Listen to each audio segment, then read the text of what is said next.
মানুষ যদি ঈশ্বরে বিশ্বাস না করে তবে কার উপর নির্ভর করবে?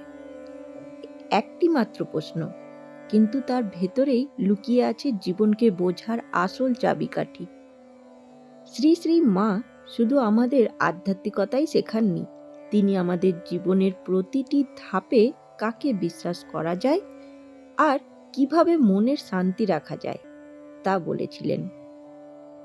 জীবনে যখন আমরা ভেঙে পড়ি, কেউ পাশে থাকে না। যখন কথায় কথায় বিশ্বাস ভেঙে যায়, তখন আমরা অনেকেই হতাশ হয়ে যাই। তখন প্রশ্ন করি, আমি কার উপর ভরসা করব? মা তখন আমাদের মনে করিয়ে দেন, যিনি সর্বত্র আছেন, যিনি আমাদের হৃদয়ে আছেন, তিনিই ঈশ্বর।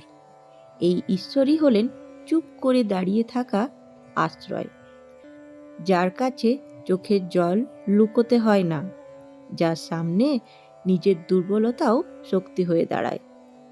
মানুষ ভুল করে, মানুষ বদলে যায়, কিন্তু ঈশ্বরের উপর যে বিশ্বাস রাখে সে হারিয়ে যায় না, সে ভেঙে পড়ে না।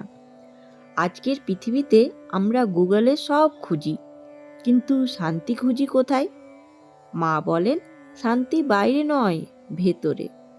আর ভেতরের পথ ধরে যেতে হয় বিশ্বাস নিয়ে।